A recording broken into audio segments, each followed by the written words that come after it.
Yup, it's sand people all right. There's one of them now. Your father killed my whole family.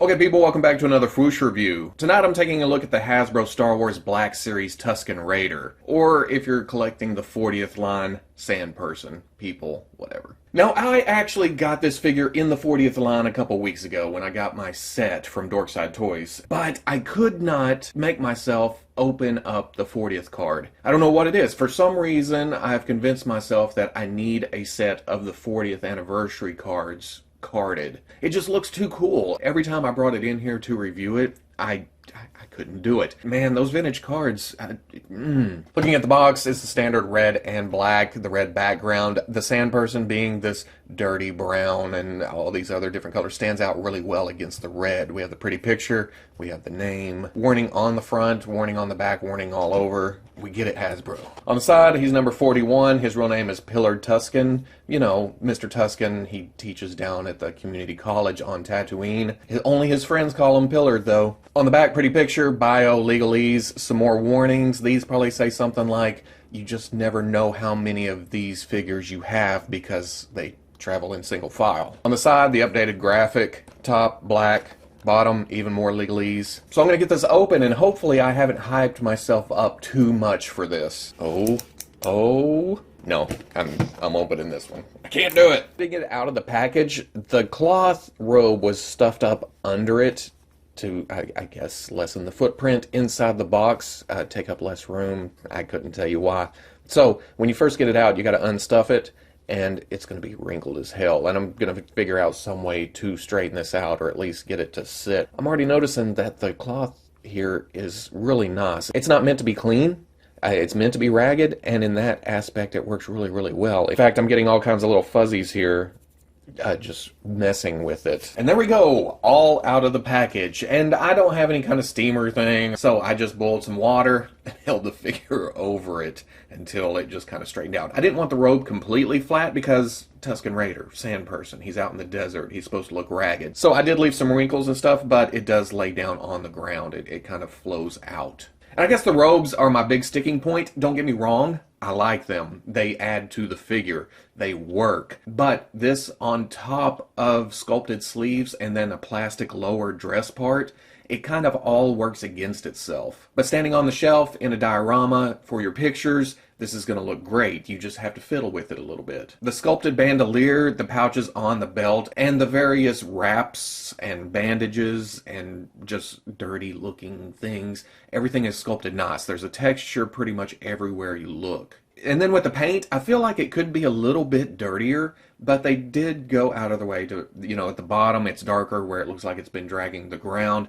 The leather pouches and the bandolier, the breather thing around the neck, it all has a worn look to it. And then we get up to the head, and that's where most of the beauty is. And that's where this figure all comes together. The pipes, the metal, the faceplate, the bandages around the head. I keep calling them bandages, but it's more like wraps. All sculpted beautifully here. When I picture a Tusken Raider, this is what I picture. And then on top of that, the silver paints, the beige color, the darker brown, the wash of the whole thing. It just brings across that sand people look. Now, like I said, the underrobes, the plastic ones underneath the cloth, they are not a stiff material, and they are split on the sides, so you can get a look underneath at the legs themselves. And the pants, they're textured down to about the knee, and then the boots take over with the wraps and the dirtiness, and just, I love this for some reason. But with the robes over it, it seems kind of too much. And I hate to complain about too much, because they did try, and it does work. It's just, you know, personally, I feel like this on top of this over this is just going too far. And then we get up to the arms, and they are a hinge and swivel at the elbow, but kind of hard to manipulate being up in there. You're never quite sure where the elbow is pointing because you're, you know, fondling in the dark. Oh, there we go. Okay, I got it up over the elbow, and you can see that the underrobe stops at the elbow and then comes into this, again, wrapped look right here. And I would take the robes off, but they're threaded up through this neck piece right here. up onto the neck. And it seems like this breather thing with this plastic cloth look coming up over the cloth robe, it's pegged down and glued down really good. Looking up through there, I can kind of see the peg going into the body. So it's not just a simple pull the robe off, put it back on. It's got to be heated, it's got to be pulled. I'm afraid of tearing this up too. It seems really glued down. Now going over the articulation, the neck actually has more articulation than I thought. It's the usual ball on top of a hinge in the neck going up into the head, so you get a little bit as much down. It's touching the breather thing right there. But he can look up, a little bit of tilt, swivel. Hinge and swivel at the shoulder comes up. The robe, as you can see, is doubled over right there, so it's sewn here. But you can see hinge and swivel. Then it rotates around, but the cloth is going to kind of get in the way there, so you got to bring it back. Hinge and swivel at the elbow comes up to 90. And you'll have to watch that because in the package, on mine at least, the elbow was flipped over. So that only gives you about 45. So if you're not getting a lot of range of movement there, flip it over, and there you go. Hinge and swivel in the wrist. There's a ball at the waist, but it doesn't give you a lot of movement. There's just too much going on here. Wrinkles, cloth, belt, bandolier, yeah, it's not going to give you much. Oh, wait. Never mind. Apparently, something was in the way there, but there's an arc back, and there's some forward. Yeah, it snags. Oh, okay. You can see the bottom of the torso right there. In fact, that's a big gap, but it's covered by the pouches on the belt. And if you come down without pushing back a little bit, it snags on the belt. So if you push back and then go down, yeah, that's actually not bad at all.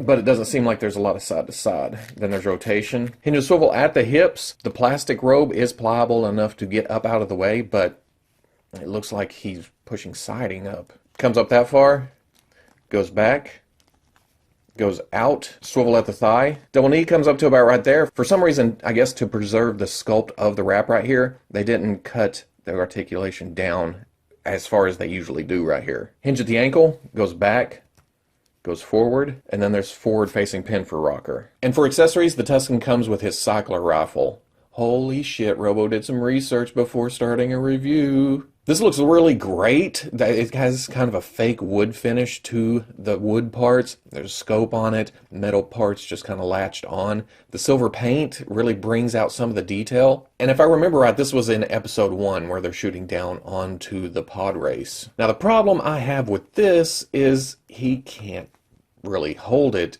in a shooting position. He can grab the stock, but he can't hold the stock against his shoulder in a shooting position. Now I feel like you would be able to get in at least a closer firing position if the wrist was up and down hinged, but it's side to side, so it doesn't really help there. This hand does do a pretty good job of holding the weight up. And then for his other accessory, he comes with his Gadurfi, or I don't even know if that's how you say it. I usually just say gaffy stick, which is apparently right too. And this is a nice little sculpt too. It has the diamond pattern on the handle. It has the pineapple on the other end with the club with the little spike on it. And then the metal look for the tip. But Hasbro went a step further and added different ends. Apparently different Tuskens have different gaffy sticks. And actually adding that to the package, that's pretty sweet.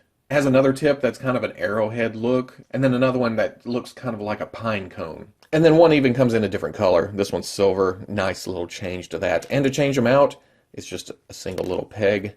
You peg the other one in, and yeah. Different options are great, especially if you're going to buy multiples of this figure. And then for the last accessory, you get an endless supply of little fuzzies coming off the robe. For comparison, here he is with the SH Figure Arts Farm Boy Luke. Good size here. The Tusken is a little bit taller, a bit thicker, more imposing. But if you only do Black Series, I need to dig mine out, but the Black Series Farm Boy Luke is pretty much this exact same size. So this gives you an idea of how that would fit there too. So at the end of the day, I'm going to need some more of these. That's what it comes down to. Hasbro adding the different ends for the gaffy stick gives you a chance to differentiate the different Tusken Raiders on your shelf. And then of course there's the rifle. You could pull the robe off, you could have the robe on, you could do different things with the robe. It's not like the Jawa where you're kind of stuck with the same looking thing all the way across. Sure, the different Tuskens had different mask variations, things like that, but their size, their shape, for the most part, at least the ones we saw in the movie, were about the same. So yeah, there's no question, gonna need more of these. And like with the Royal Guard, where it gave me ideas for comic customs too, the Royal Guard, you can get Karner Jax, you can get Kyrkanos. Here, I'm gonna need another one of these for Sherrod Het, the Tusken Jedi. I absolutely love the Outlander storyline. There was so much going on. We saw more of Aurra Sing. We saw more of the Hutts. We saw more of the Tuskens. It introduced the Tusken Jedi. And that reminds me, we need a Ki-Adi-Mundi too. Yeah, I still think the robes with the plastic underrobes are a little bit too much. When you're fiddling with it, it's almost a little bit too much fiddling. But when you get that pose, when you get that look, it works. It does. It completely works. It really surprises me at some of the dynamic looks you can get out of this. But like I always say, sign of a good figure. You want more, gives you ideas, but this also makes me need a bantha. I know we have the land speeder coming. That'll be good for dioramas with sand people. But one of these things, riding a bantha, oh, wait, where the hell would I put that?